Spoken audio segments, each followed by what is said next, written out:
The Cheeseboy 628 Show, starring Cheeseboy 628. Hey YouTube, what's going on? This is Cheeseboy628 here today, giving you round 4 of the TokenMinorities Summer Tournament versus my buddy Davon. He's a great battler, let me tell you. We've been buddies for a really good amount of time, and it's just a really good series of battles that we had together, so I definitely think you will enjoy. And please hit that like button if you do enjoy this series of Summer Tournament battles. If you just enjoy my content in general, it honestly is extremely appreciated, and it really does motivate me to record as much as possible. It's Friday night, I'm kind of busy, so I'm just like, I'm not gonna go party tonight, and I ain't too crazy, but yeah, I'm gonna record tonight, and just for you guys, because y'all are awesome. So I'm going to talk about me going to VGCs this weekend after the battle, but let's talk about this team preview.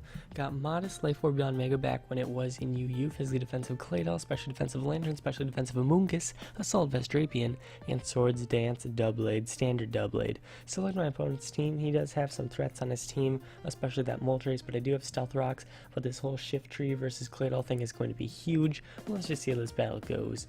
So, I'm going to start off my Amoonguss because I pretty much get a free spore on anything except his Shift Tree, but his Shift Tree isn't going to want to stay in. But he does start out with Moltres, but thankfully I do have Lantern. Even if he does have HP Grass, I should be able to take that pretty nicely and retaliate with a Scald.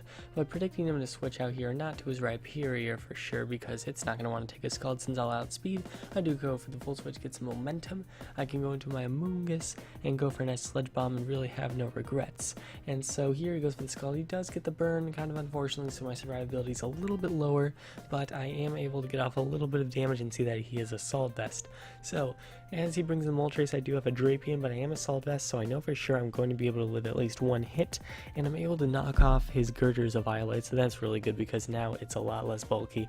So here I bring in my Amoonguss, and I think he predicts that by going to his Moltres, and then predicting my Lantern, he actually goes into Shift Tree. So what this does is guarantees him a free knockoff, and unfortunately for my Amoonguss, it's not taking it too well, as I do lose the Black Sludge and plus I'm burned, so it's not the greatest situation. So go for the Sludge Bomb here, and I'm able to get the Poison, which is pretty darn nice. And so I could go for the Giga Drain here, but I'm pretty sure I don't outspeed, so I just die to an EQ. But he goes for the Mega Horn, which is definitely a good play, as that would have hit my Claydol relatively hard depending on his investment. But I am physically defensive. So here's the whole big situation between Shift Tree and Claydol. I can poison him, and the fact that he's probably Life Orb really reduces his survivability. I'm pretty sure it already revealed Life Orb. Anyway, predicting me to switch out, fearing the knockoff, that's why he switches out to his Rhyperior, but I stay in and get my rocks up, and that is huge because now he's going to defog, trying to predict me to switch out, but I want these rocks up. I need Moltres to get severely damaged, and residual damage on anything is awesome. And he actually said in the chat, I guess you want to die to this knockoff, and then when I didn't switch out, he was just so surprised. I ain't falling for those mind games, bro. But yeah, he is a really good battler, so you never know about his shenanigans. Anyway, have my Drapion in, and I bring in Claydol now, even though the Mega Horn is kind of obvious. So which is that's why I think that he went for the EQ there, because even in the chat he was like, okay friend.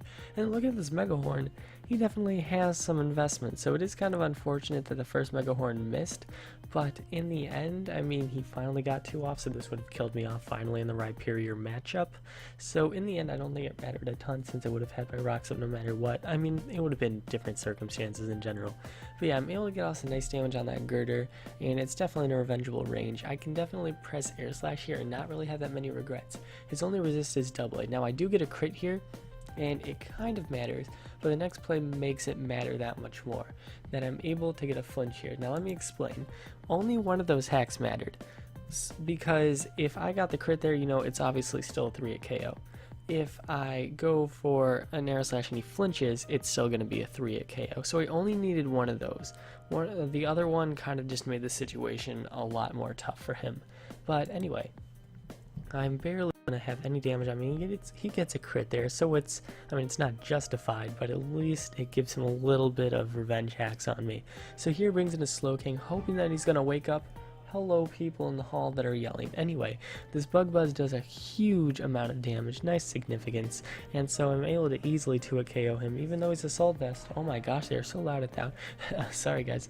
But yeah, here he's going to go for the Mach Punch, and I quad resist, and Yanmega is relatively bulky, so thankfully I'm able to take it, but with Life Orb Recall I am going to go down. So finally it's just the final matchup of Moltres versus my Lantern, and I know I wall this Moltres, but he's going to pull some shenanigans, as he's going to roost on me a little bit, but as you're going to see, that first scald is 53%. He's hoping that's a higher roll, but I seem to be averaging out around 53%. So he's going to keep roosting here, but in the end it's kind of looking like a downward battle, an uphill battle for him, really. And so just keep going with the scald. They do hit a 49% there, so he's hoping, you know, maybe if he consistently get 49%, it'll work out for him.